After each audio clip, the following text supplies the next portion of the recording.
Ассалаумағалейкум. Қазыбекке қазып айтатын, төлеуде тауып айтатын, әйтегеде ашып айтатын, көзі қарақты көрермен. Бүгін Шымкент қалалық жастар ресурстық орталығы және Силкой халықаралық университетінің бірге қолға алған жастардың айтары бар жобасының қонағы Түркістан облысы қоғамдық денсаулық сақтау басқармасына облыстық клиникалық ауруханасының бас дәрігері Сұлтан Недос Едгелұлы. Бүгін біз білім мен тәжірибені ұштастырған нағыз маманмен керемет бір сұхбат болатынына сіздерді сендіргіміз келеді. Олай болса, Елдос аға, сұрақтарға көшсек.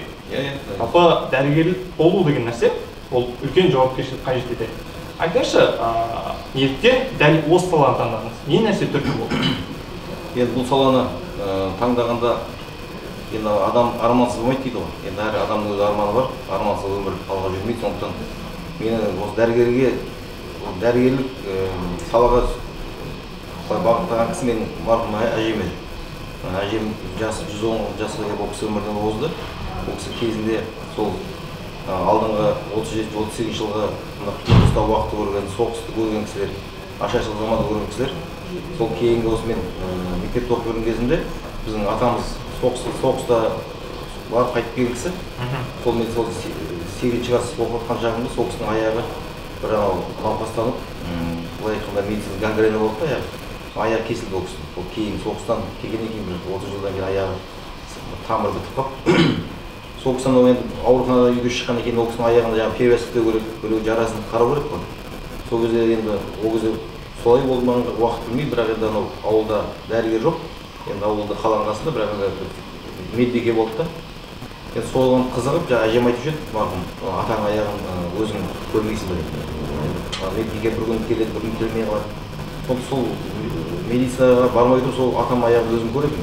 Жаңағы жарасын, повязкасын ауыстырам, сондай жаңағыдай жарасын қадағалайды. Сөйтіп мектеп бітіргеннен кейін, ол кезде біз оқығанда 9 емес 8 класс еді ғой, 8 класс бітіріп, Шымкент деген неге түстім, медициналық колледжге түстім. Ол кезде колледж емес, медициналық училище деп аталады. Сол жерде 3 жыл 6 ай санфельдшер деген мамандықты оқып бітірдім. Содан кейін ар жағында басқа жұмыстар болды, елге қызмет қылдым. Сол қызығушылықтан ары сол дәрігерлікке өтіп кеттім. Сол дәрігер болып сол бітірдім. Қазір сол дәрігер болып жұмыс істедім. Керемет. Біздің білуімізше сіз осы уақытқа дейін 10-ға жуық операцияларды жасапсыз. Мен ойлаймын, әрбір операция ол үлкен жауапкершілікті, үлкен энергияны талап етеді. Енді айтыңызшы, энергияны неден аласыз? Не нәрсе сізді қанаттандырады? Енді былай айтқан кезде әр маманның енді құрылысшының өзін, мысалы құрылысшының өзі бөлінеді. Біреу қышты жақсы қалайды, біреу мынау цементті жақсы сылайды деген сияқты. Медицинаның ішінде солай бөлінеді. Мысалы бізде терапия деген бар, хирургия бар. Хирургияның ішінде көп сала бар, мысалы гинекологияның бар, басқа бар. Мен мысалы өзім сол хирургияны оқу бітірмей қаладым, соны өзімді таңлап. Мен сол энергияны әлі айтамын, қазір бас дәрігер болғанның өзінде маған мына жұмыс күш бермейді, маған хирург ретінде күш көп келеді. Мен таңертең қазір осы күнге дейін ерте жұмысқа келемін, 7-те келемін жұмысқа. Сол 7:30-8 операция кіремін. Сол жарты сағат, 2 сағаттан бастап сол операция жасасам, содан күш аламын. Күш қуат аламын, өйткені анау алдыңа келіп операцияны стол жатқан науқастың өзі, ол сенен мысалы оның өмірін құтқару керек, оны жағдай науқастан ем беру керек. Ол кезден былай қарағанда өмір мен өлімнің арасында тұрады дейді ғой.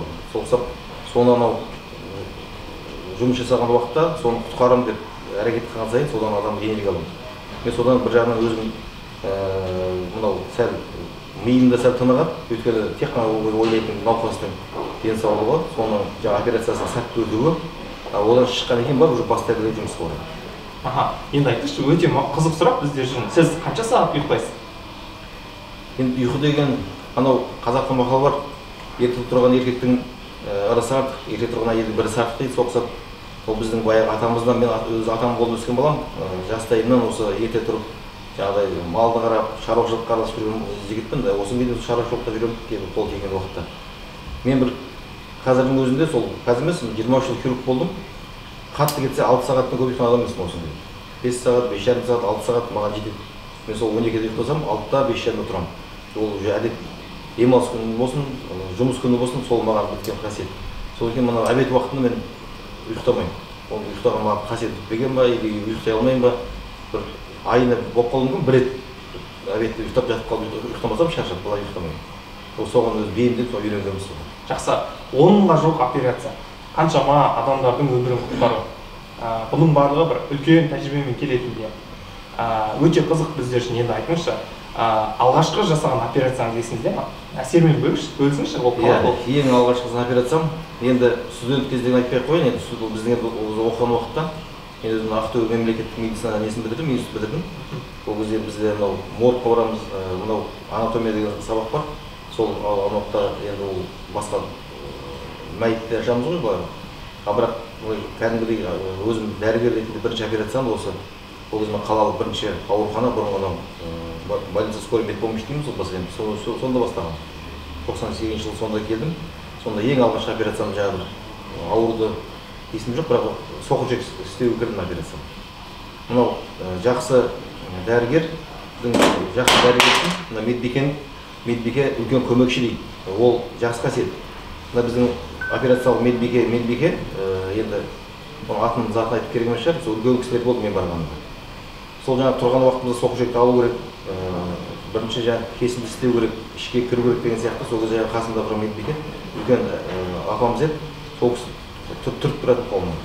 Сол айтып тұрды былай, өзім білемін ғой, бірақ қанша дегенмен өзім қобалжу болғаннан кейін ана кісі түсінеді да, түріп айтып тұрады, мынаны былай істеу керек қой, мынаны былай байлау керек қой дейді. Сол операция есімде алғашқы операциям дұрыс сол. Жақсы. Дәрігер болу, ол жаңада айттық, үлкен жауапкершілікті, немесе сияқты 5 сағат ұйқыны қанағат тұтуды, алғашқы өзінің емдеген науқастарынан рахат алуды, қуана білуді талап етеді. Бүгінгі дәрігерлерге жалпы қандай алғышарттар бар қойылуы тиіс, және бүгінгі дәрігерлерге көңіліңіз тола ма? Сізден кейінгі болуы әрине. Енді дәрігер болудың өзім ойлаймын оңай кәсіп емес. Барлық кәсіптің оңайы жоқ. Кім болса да, мұғалім болсын, басқа болсын, әр кәсіптің өзінің қиындығы бар, әр кәсіптің өзінің қуанышы бар дегендей. Енді дәрігерлерге көңіл толмайды деп айта алмаймын. Енді ол осы дәрігер болу үшін мысалы жаңағыдай көзінің майын тамызып дейді, соқсақ қазіргі дәрігер болу үшін бір мамандықтар бар, 10 жылға оқу керек.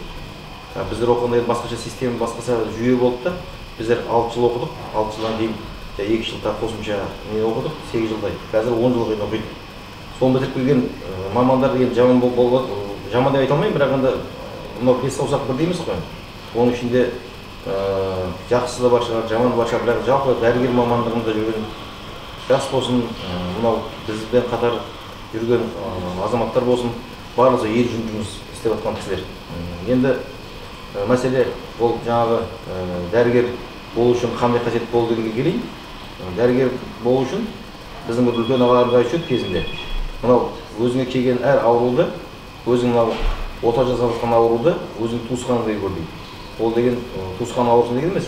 Анау жатқан ауру, туысқаның деп санасаң, анаған жарыңа шет деген сөз. Соғыста өзім білемін, ол дәрігер болу үшін мынау адамға деген сәл жанашырлық, адамға деген сәл былай көңіл бөлу, адамға деген былай кішіпейілдік болу керек. Сонда өзім білемін, бір жақсы дәрігерлер болады деп санаймын. Жақсы. Осы орайда қойылу керек тағы өте бір маңызды жалпы біздің қоғамда осындай пікір бар, сыни пікірі. Әрбір дәрігер өзінің науқасын туысындай көру керек. Бірақ өкінішке орай туысындай көрмейтін, керісінше бір қаржы талап етіп отыратын кісілер де бар. Жастардың тарапынан қойылу керек сұрақ, ондай адамдарға не істеуге болады, қандай жаза қолдануға болады жалпы? Немесе сізге бір осындай ақша ұсынған адамдар болды ма? Енді ол мынау бұрын айтып кеткен сөз ғой, анау бала ұяда нені көрсе ұшқанда соны көреді.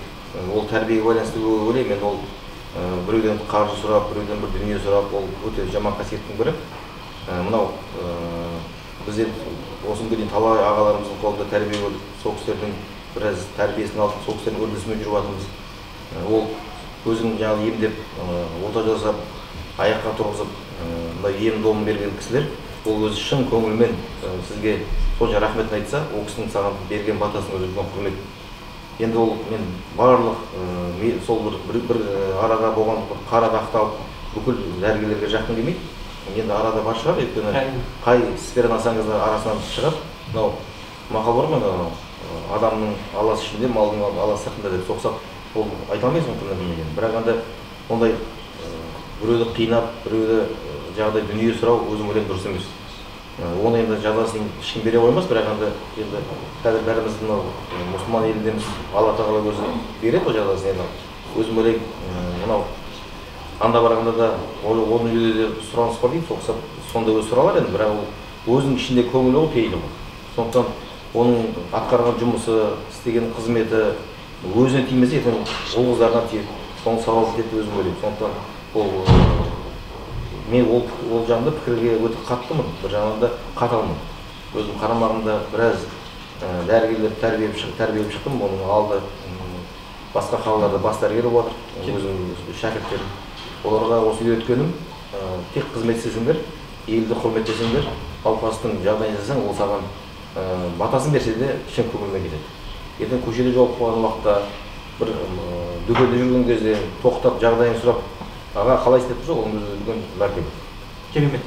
Расымен біз сіздің шәкірттеріңізді сұрастырып көрдік, қандай кісілер бар екен деп. Нақты дәл қазір аты жөнін жазып алмаппыз, бірақ Қазақстанға белгілі үлкен кісілердің де бар екендігін, біраз еңбектердің авторы екендігін, біраз дүниелерді тындырғандығында куә болдық. Енді осы сіз айтқан жаңағы қол астыңыздағы мамандарға байланысты тағы осы жерде екінші сұрақ туындайды. Біздің білуімше сіздің қол астында 2000-ға жуық қызметкер бар. Соларға басты қандай талап қоясыз? Жұмысын қай критерий бойынша бағалайсыз? Енді талап барлығына біреу. Талап ол біріншіден тәртіп болу керек. Ол жұмысқа уақытылы келіп, уақыт кетудің өзі үлкен тәртіп. Оған бағынатын да бар, бағынбайтын да бар. Одан бөлек мынау адам, мен айтарым, адал болу керек. Өзінің жұмысына, сол ортасына, сол жұмыстан табыс тауып, отбасын асырап жатқаннан кейін, оған адам таза болу керек. Адал болу керек. Енді өзімде ондай қасиет жоқ. Біреудің сыртынан бір артық әңгіме айту, біреудің артынан бір басқа жаман сөз айту өте жақсы нәрсе емес. Сондықтан мен барлық өзімнің жұмысшыларыма айтам, кім қаншалықты жұмысын жасайды, сол өзінің табысын алады. Ол барлық ешкімге неміз жоқ. Жаңағыдай қосымша не төлеп жатырмыз, қаражат деген сияқтылай. Кеше мынау сәл қиын уақытта бір кісілер сырқаттарға ауырған кісілер бар. Оларға жаңағыдай емдік шара ретінде санаторийға кеше мен барып қайттым бір неге. Соған неге тұрып, келісімге тұрып, соған жіберіп жатырмыз. Сондықтан мынау өзімнің ұжымыма мен біріншіден рахмет айтамын. Екіншіден мынау мен бұл ұжымға келген себебім бір жағынан маған оңай болды, бір жағынан қиын болды. Оңай болған себебі бәрін танимын ғой, бәрін. Осы жерде істеп жатқан 20 жыл болды. 2000 жылы келдім. Бірінші қалаға ауруханаға ауысып осында. Мен қазір істеп жатқан 20 жыл асып жатыр. Екінші қиын жағы, өзің бірге жүріп, бірге өсіп, бірге қызмет еткен кісілер біреуді жұмыс бабында біреуге сәл артық сөйлеу керек, біреуге сәл кем сөйлеу керек. Мынау сәл бұзықтық бар жатқан кісілерді артқа тарту керек. Сәл қалып бар жатқан жас балдар, жас жігіттер, жас мамандарды алға сүйреу керек деген сияқты. Сол жақта қиындау. Бірақ енді ұжымыма өте рахмет. Қазір қолдап, жұмыс жүріп жатыр. Бұл талабым тәртіп, адалдық и кәсіпке деген өзінің осылай берілген деп ойлаймын. Бұл сұрақ өте маңызды. Бір сөзбен қорытындылайық, егер театрда гардеробтан басталады десек, облыстық аурухананың неден басталады? Облыстық аурухананың болмысы немесе басты құндылықтар деп атайық. Неден басталады? Облыстық аурухананың басты құндылығы бұл осы облыстағы ең былай айтқанда өте үлкен мамандардың бар болатын. Мынау біздің облыстық денсаулық басқармасында штаттан тыс бас мамандар деген мамандар болады. Әр маманға байланысты осы хирург болсын, терапевт, кардиолог. Соның барлығы біздің ауруханада. Олар сол бүкіл ауданды осы өзінің біліктілігімен қамтамасыз етіп отыр. Одан бөлек біраз мамандарымыз тек облысқа емес, осы республикаға аты шыққан кісілер де бар. Олар қызмет істеп отыр. Өзім ойлаймын, облыстық аурухананың бастамасы сол біріншіден біз сол мамандарды мақтанамыз. Енді жаңағы театрда гардероб деген сөз біздің ауруханаға ең енді халықтың беретін бағасы мына біздің ауруханаға кіретін есіктен басталады ғой. Бірінші емхана бар, науқастарды қабылдайды. Екінші мына біздің қабылдау бөлім. Соған мен айтып отырамын барлығына. Келген қарапайым кісінің өзіне ол ауруханаға ешкім еріккеннен келмейді. Бір шағыммен келеді, туысқан ауырғаннан келеді. Соған уақытында сөзбен жылы сөйлеп түсіндіріп айтса, соның өзі үлкен ем деп ойлаймын. Енді қазіргі мемлекетімізде орын алған пандемия жағдайы жалпы өте қиын болды. Бізге статистикаға сүйенсек 12 мыңға жуық медицина маманы қажет екендігін көрсетті. Енді айтыңызшы, болашақ үшін медицина мамандығын меңгеру қаншалықты маңызды? Енді ол медициналық мамандық болашаққа да емес, ол осы адамзат пайда болуға өзі керек мамандықтың бірі ғой. Мамандықтың бәрі керек, біреуді бөліп тұрған ештеңем жоқ. Бөліп жарар медик артық екендік тұрған ештеңем жоқ. Ол адам баласы болғаннан кейін ол науқастанады, оны емдеу керек деген сияқты. Ол мамандық осы күнге дейін өте үлкен талапқа ие болған, қазір де талапқа ие. Болашақта да ол медициналық мамандықты таңдау өзім ойлаймын үлкен бір былай қарағанда жауапкершілік. Енді ол жастарға да бір таяқ тұрған ештеңем жоқ. Қазір енді бір жағынан қазір көп жастарымыз басқа сфераға бет бұрып кетті, енді былай басқа көп қой сфераға. Бірақ медицинаның мынау сәл оқу уақыты ұзақтау, біріншіден қазір 10 жылға дейін оқиды. Екіншіден ол дәрігер болып ол өзінің былай деңгейіне жетудің өзіне тағы уақыт керек. Біз айтамыз басқа салада көп, бірақ хирургияда бізге айтатын бұрын келген кезімізде 10 жылға дейін сен әлі хирург та емессің, дәрігер емессің деп жүрген ағаларымыз. Сол дұрыс. Біз 10 жылға дейін сол кісілердің қасында қарамағында жүрдік, операцияға тек жәрдем бердік. 10 жылдан бері қарай уже өзіміз мысалы бас көтеріп, аяққа тұрып деген сияқты үлкен білікті маманға айландық. Сондықтан медицина саласын таңдау ол керек нәрсе. Сондықтан сондай бағытта алған жастарды қолдау керек. Соларға үлкен жол сілтеу керек. Оған біз енді әр уақытта дайынбыз. Жақсы. Жаңағы сөзіңізден байқалып отырмыз, жалпы әр жауаптан байқалып отырмыз. Аға буынның орны сіз үшін өте ерекше сыңайлы. Кімдермен сұхбаттасқанда армандайсыз? Кімдердің жолы сізге айрықша әсер етеді? Енді біз 90-шы жылдары былай қарағанда бұрынғы Совет үкіметінің несін оқыдық қой мектебінде.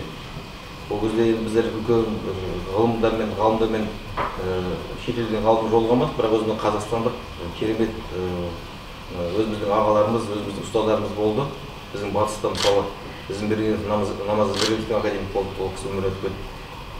Осы қаламызда Сексенбаев академик ағамыз бар. Қазір ол кісі Аллаға шүкір аман жүріп жатыр, 85-83 келіп қалды жасы.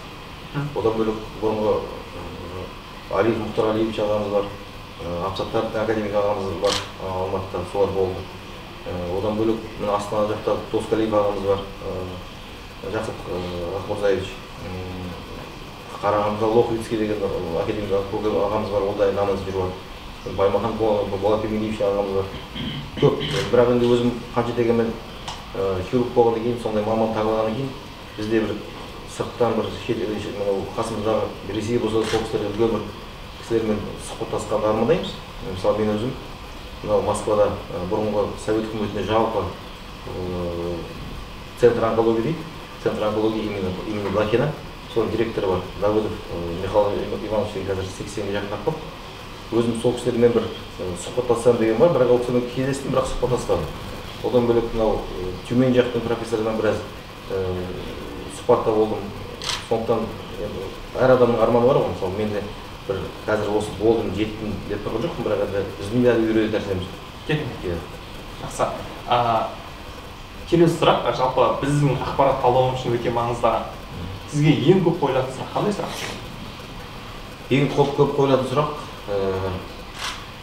енді осы күнге дейін қоятын сұрақ, неге хирург болдыңыз деймін бір өзі. Неге хирург болдыңыз дейді. Енді өйткені басқан көп маман енді. Бізде айту керек, марқұм әкеміз өмір өтіп кетті, біраз қызмет болды, қажы болды.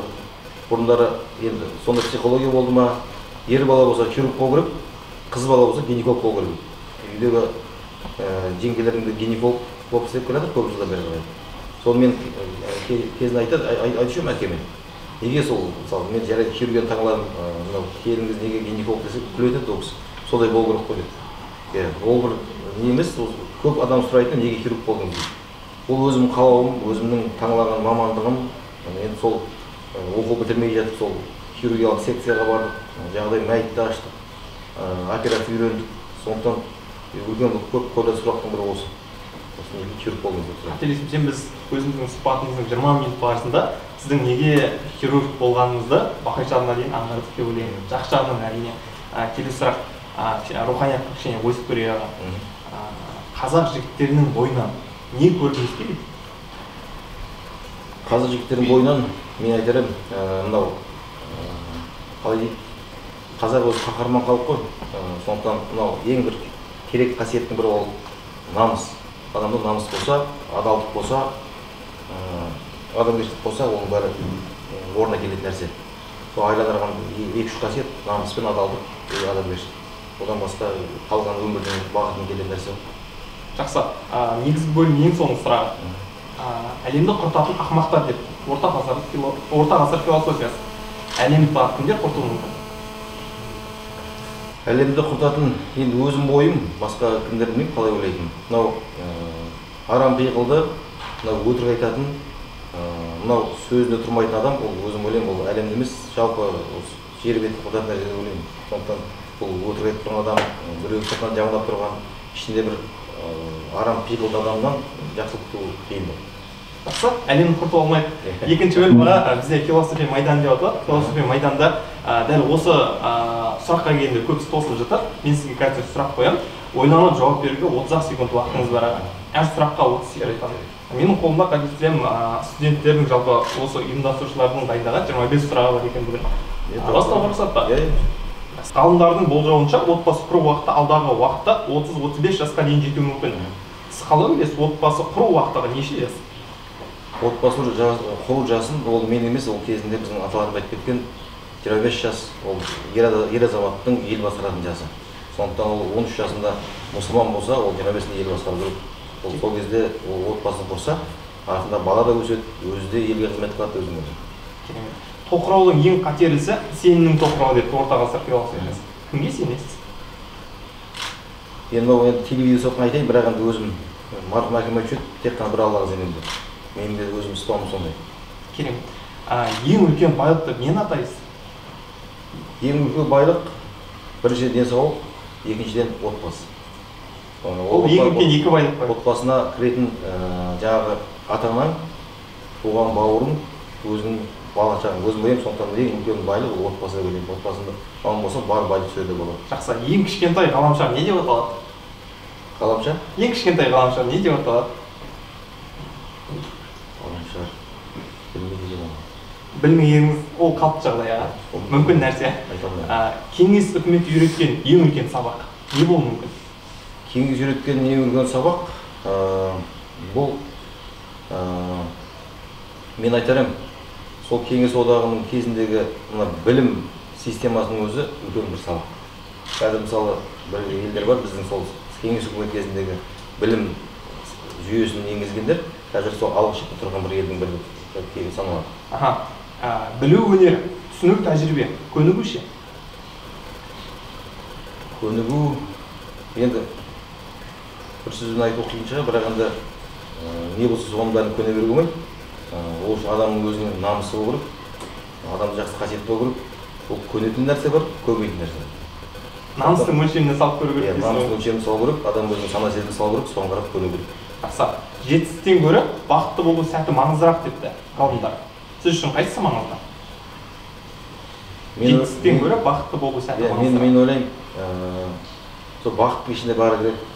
Егер адам бақытты болса, бақыттың ішінде сол өзінің ата-ананың амандығы, бауырының саулығы, бала-шағаның өсіп өнгені, қасында жарының сүйікті болғаны, сол бәрі бақыт болып тұрса, ол қандай жетістік қыз оған жетеді. Жақсы. Ең қауіпсіз кеме жаңадағы кеме. Қазіргі қазақ медицинасында қандай қауіп бар? Қазақ медицинасында қауіп енді қазір айта алмаймын, қауіп бар деп. Бірақ енді қанша дегенмен қазір бағана өзіміз айтпақшыдай біраз кадровый не бар, жетіспеушілік бар, біраз мамандықтардың бар. Оның бәрі біздің мынау дәрігер мамандығының бірақ проблемасы сәл осы мамандыққа бір төлемақы жағынан қарастырсаң өзім ойым бар да, мысалы жастарды сәл бір қызықтырып деген сияқты, сәл мынау кейін келген буынды бір тұратын тұрғын үймен қамтамасыз еткен деген сияқты жүйе енсе, өзім ойлаймын оған қызығушылық болады. Біріншіден дәрігер ол жұмыс жасаған уақытта оның ойында тек қана науқасты емдеу тұру керек та. Ол мысалы үйіндегі тұрғын үйін ойламау керек, ертең мынау мінетін жаңағыдай жүретін жаңағыдай транспорт ойланбау керек. Сондықтан өзім ойлаймын, ол дәрігердің осылай өсіп өнуі әлеуметтік жағдайға байланысты. Сол әлеуметтік жағдай көтерсе, сол дәрігердің құндылығы артады. Жақсы. Ер адамның басы екеу болса, біреуін кім үшін құрбан етуі мүмкін?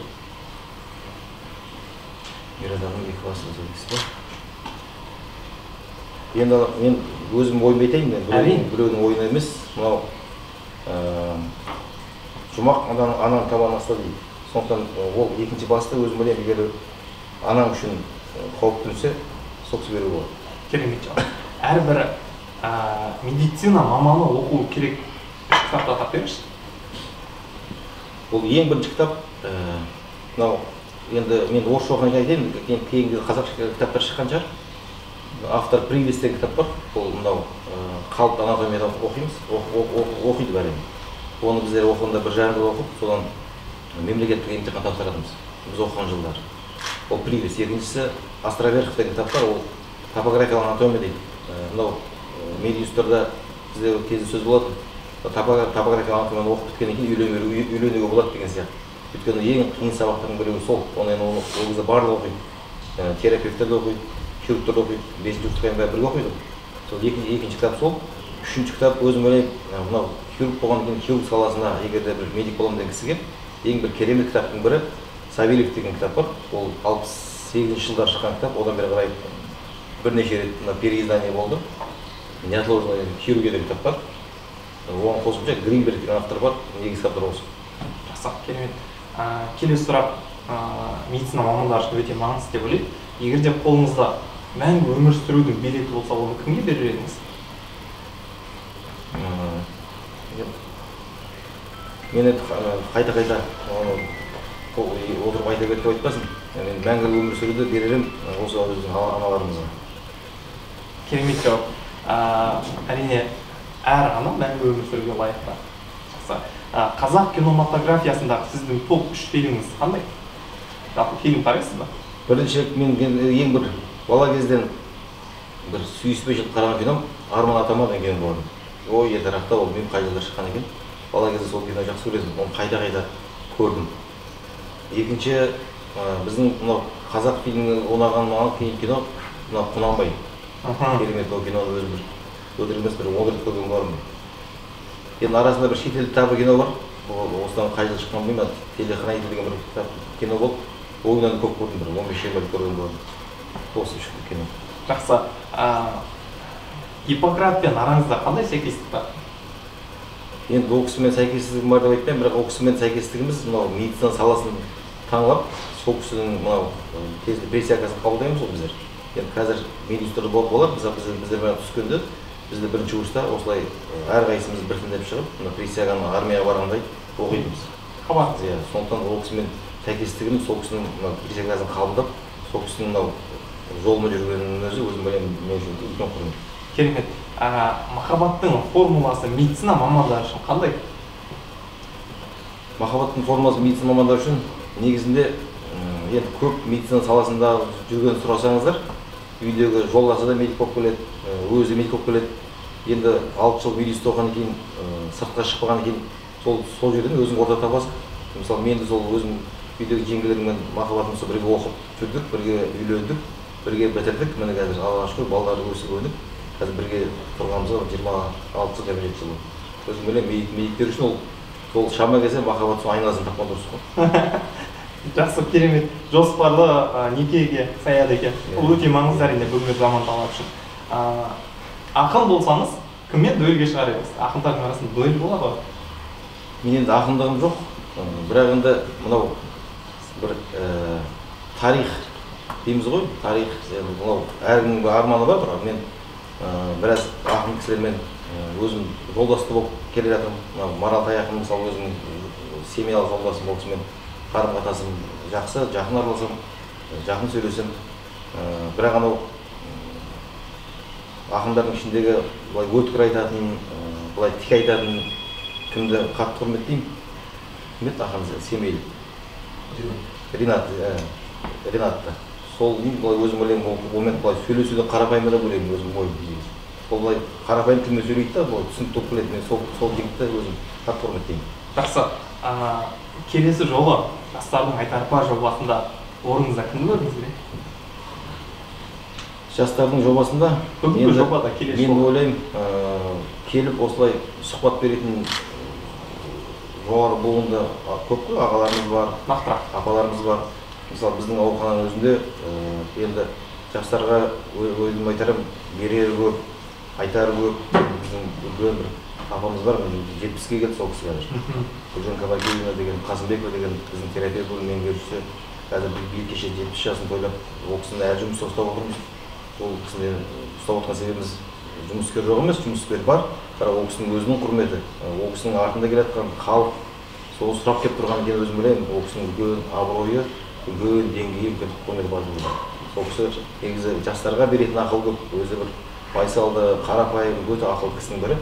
Ол кісінің де бір жастарға берер ақыл көп деп өзім ойлаймын. Жақсы, керемет. Осы сұрақтың негізі бойынша біз жастардың айтары бар жобасы сізге қолқа салған күні жаңағы берері көп ардақты апамызды біздің студиямызға шақырып бересіз. Және ол жауапкершілік өзіңіз қолға аласыз.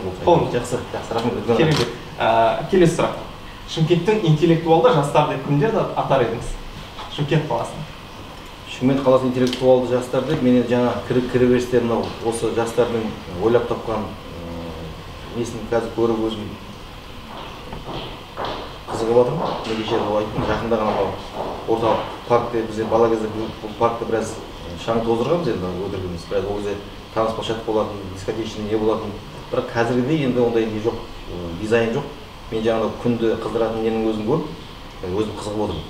Өзім білемін, салауатты жастар мысалы өздерің сияқты міне осындай ағаларға құрметтеп, осындай нені ұйымдастырып, сұрақ жауап беріп, өздеріңе деген тәрбие алса, мен ойлаймын, Шымкенттің салауатты жігіттері, қыздары қазір мынау қаламызда келе жатқан кейінгі дизайндар, мынау қарапайым көшеде келе жатқан мынау белгілер, соны сұрасақ, соның бәрін жастар орындаған. Мен мысалы кейбір қызық тұрамын, өзім сұраймын, мынау дизайн қайдан пайда болған, мына дизайн қайдан болған деген сияқты. Мен жүрген жерімде мысалы мындай жоғары тұрған люстраны қарап жүремін, хай-тек форма дейді, басқа дейді. Кейбір дарлығын сұраймыз да, бұл қайдан пайда болған деп. Сол сияқты осының бәрін жасап жүрген жастар ол Шымкенттің құрметті жастар өзім ойлаймын. Керемет.